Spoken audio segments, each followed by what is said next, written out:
When I first applied to become a foster carer, it was obviously a very nervous experience.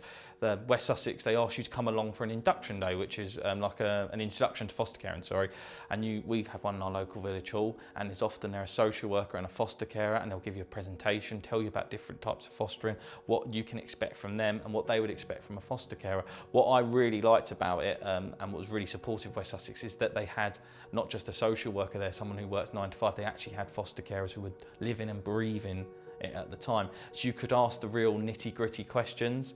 So I really liked how West Sussex supported us from that point of view, that from when you first walked in, you could have honest answers. You didn't get into the process without being able to ask these difficult questions.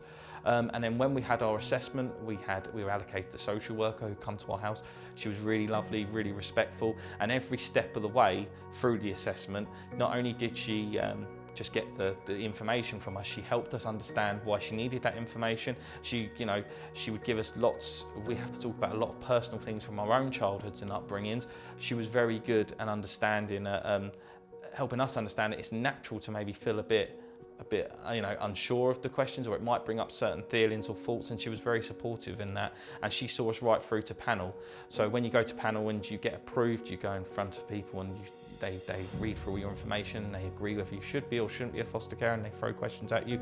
I never felt at any stage really nervous and really sort of like out in a river with no life raft. I felt that we were really well prepared to go for panel, and that was the hard work that West Sussex and Belinda, who was our social worker, sorry I need to leave out names, had done to us. So really, the hard work that our social worker had done with us had really made us feel prepared, and that anything that could be asked in panel we were prepared for. So when you get a supervising social worker, what's really nice, and it's something that I didn't know until I actually became a foster carer, is that not only you always see and you always presume the social workers are there for the child, but actually you get allocated as a family your own social worker. So me and my wife would have supervisions every four weeks at first, and it's a chance for you to be able to talk openly, and that social worker is there just for you. Of course they're making sure the child is safe if they're in the house, but actually they're just there to listen to your concerns, ease your fears, point you in the right direction. What I loved is that whenever I met our social worker, if we were unsure on something, straight away there was often training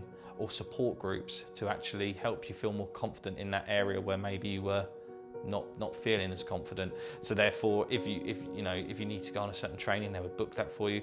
In West Sussex, they're linked to UFCA, which is a foster carer support group, so you can go along to them. And sometimes it is nice just sharing with other foster carers